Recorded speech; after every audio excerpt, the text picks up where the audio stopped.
Olá, caros alunos, sou a professora Fran Silva e daremos continuidade à nossa disciplina de Psicologia da Educação com a unidade 3, intitulada de Contribuições da Psicologia para a Prática Escolar Cotidiana.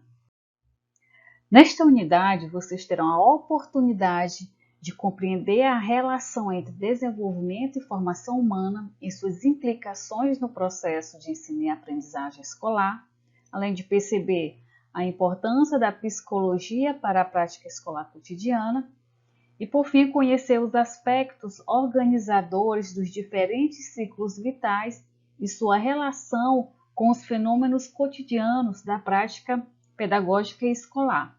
Temos como conteúdos abordar sobre o cotidiano escolar, desenvolvimento e aprendizagem, as características dos ciclos vitais e cotidiano escolar, sobre também as interações e mediação e o fracasso escolar. No item O Cotidiano Escolar, vem destacando que o cotidiano não é um espaço físico, e sim um espaço subjetivo construído por sujeitos em relação. Essas relações são determinadas pelos autores desse espaço, professores e alunos. Compreender a subjetividade é compreender as transformações passadas e atuais da experiência escolar. O cotidiano escolar, ele normalmente apresenta as características dinâmicas próprias, os quais podemos relacionar a 3 dimensões. Na dimensão institucional, que se refere à prática pedagógica, abrange a organização do trabalho pedagógico, incluindo a distribuição dos recursos humanos e materiais. Na dimensão instrucional ou pedagógica, abrange todos os aspectos da relação professor-aluno e objeto do conhecimento, desde a comunicação, objetivos, conteúdos, metodologias, materiais didáticos pedagógicos e instrumentos de avaliação do processo de ensino e aprendizagem. Na dimensão sociopolítica e cultural, refere-se aos determinantes macroestruturais do momento histórico, tais como as forças políticas no poder ou os valores predominantes da sociedade. Para compreender o desenvolvimento e aprendizagem humana e suas implicações no processo de ensino e aprendizagem escolar, torna-se possível questionar qual a relação entre desenvolvimento humano e a educação escolar. O desenvolvimento humano e a aprendizagem ocorrem através do inatismo e do ambientalismo. O inatismo é considerado como uma ideologia filosófica que acredita ser o conhecimento de um indivíduo uma característica inata, ou seja, que nasce com ele. Já o ambientalismo destaca a importância do ambiente na formação do homem. Já para compreender a relação entre desenvolvimento e aprendizagem, suas implicações no processo de ensino e aprendizagem, é preciso conhecer a concepção de cognitivismo e suas contribuições para compreender a mente humana. O cognitivismo procura explicar a arquitetura da mente humana e as leis de representação, funcionamento e transformação dos conhecimentos, focando na perspectiva relacional sujeito-ambiente-sujeito. Ou seja, o cognitivismo ele parte do princípio de que a mente humana é um sistema vivo, organizado segundo uma dinâmica onde o todo não é igual à soma das partes. Esse princípio ele pode ser bem mais compreendido se considerarmos que a interação entre as diversas partes que compõem o sistema altera o funcionamento isolado de cada uma delas sem se confundir com esse funcionamento. Ao tratar das características dos ciclos vitais e cotidiano escolar, pode-se afirmar que uma escola é sempre um espaço privilegiado para observar a diversidade de comportamentos e de agenciamentos vinculares. Um dos aspectos que contribui para a manifestação de determinados comportamentos do ponto de vista motor, vincular, relacional, cognitivo e social é a localização dos sujeitos em um ou outro ponto do ciclo vital, que é a primeira infância, a adolescência, a juventude, idade adulta ou velhice. Então, além da diversidade própria, as características específicas de cada etapa do ciclo vital, temos que considerar ainda a diversidade de aspectos que contribuem para a forma como cada um dos sujeitos pertencentes ao contexto de uma determinada escola estruturou seu processo vital. Os ciclos vitais eles estão organizados em 4 aspectos. O primeiro é a multidirecionalidade, né, que aborda as características gerais de cada ciclo, né, que tende a se equilibrar em um jogo complexo de perdas e ganhos, né, destacando habilidades predominantes do período anterior, que tendem a minimizar-se em períodos subsequentes. Algumas continuam a crescer, outras diminuem, e podem aparecer habilidades novas, né, que anteriormente desconhecidas. Tem a plasticidade, que destaca a capacidade para desenvolver novas habilidades ou aprimorar habilidades menos desenvolvidas intencionalmente. Já a história e o contexto nos traz as circunstâncias ou condições que influenciam ou influenciariam o desenvolvimento do ser humano. E a multiplicidade casual, né, destaca outros aspectos, além dos ambientais e históricos envolvidos no processo de desenvolvimento e de aprendizagem humana, como os biológicos e os neuroquímicos. Dentre os ciclos vitais, podemos destacar as principais características da infância em idade de escolarização formal, que é de 6 aos 11 anos.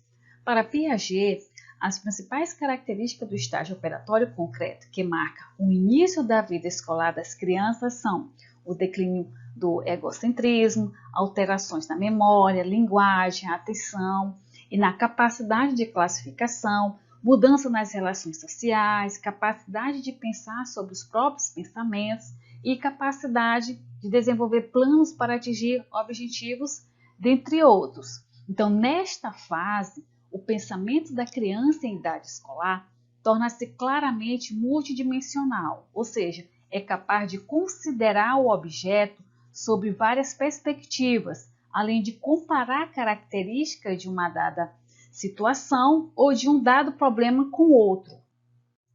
Já a fase da adolescência é vista como uma etapa típica do desenvolvimento do jovem na nossa sociedade, que exige um longo período de preparação e de aquisição dos conhecimentos necessários ao manejo e ao desenvolvimento das tecnologias que a estruturam. Mas, de acordo com Jean Piaget, o tipo de relação que se tem consigo mesmo e com os objetos, que é incluindo os outros, neste ciclo vital, é fortemente determinado pelo desenvolvimento de novas estruturas de pensamentos pautadas em operações lógicos formais, tais como, nessa fase, os adolescentes eles conseguem resolver problemas, né, de maneira sistemática, levam em conta também os julgamentos dos outros e o julgamento que tem sobre o julgamento dos outros quando comparados às normas sociais no processo de formação de identidade pessoal, dentre outras habilidades. Ao tratar sobre as interações sociais e mediação, chamamos interações sociais as relações que os sujeitos estabelecem entre si, mediadas ou não pela fala, né, que inclui os processos não verbais de comunicação, como as expressões faciais, os gestos, a roupa que se veste, dentre outros indicadores sociais. Então, destaca-se que as interações elas costumam girar em torno de 3 eixos principais, que é o mundo objetivo das coisas, o mundo social das normas e instituições e o mundo subjetivo das vivências e dos sentimentos. Já a mediação na educação, ela surge como uma importante estratégia metodológica que tem como objetivo auxiliar na promoção de um processo de ensino e aprendizagem mais significativo.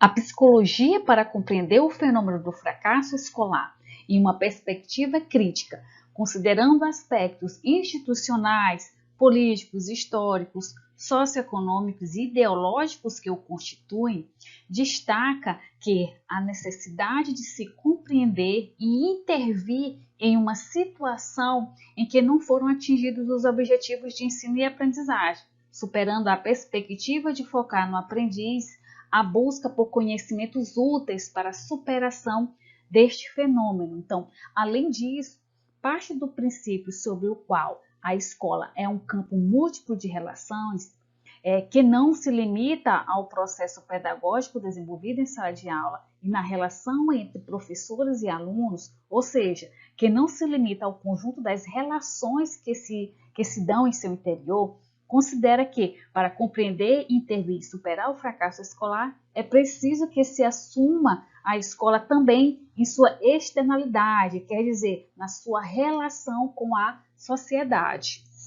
Para Corro de 2010, uma escola que assim entendesse a questão do fracasso escolar, entenderia de maneira também diversa o seu papel social. Já não procuraria cumprir metas pautadas somente na quantidade de matriculados ou na competência técnica de seu quadro, mas na qualidade da formação humana de seus alunos.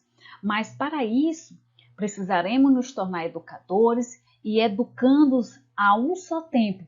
Precisaremos aprender a lidar e a querer transformar tudo aquilo que não fizer sentido à função social de uma instituição de ensino que se colocará ao lado de quem luta por mudanças sociais, promotora de justiça e da dignidade humana. E finalizo esta aula com uma reflexão de Paulo Freire, que nos diz: ninguém ignora tudo, ninguém sabe tudo.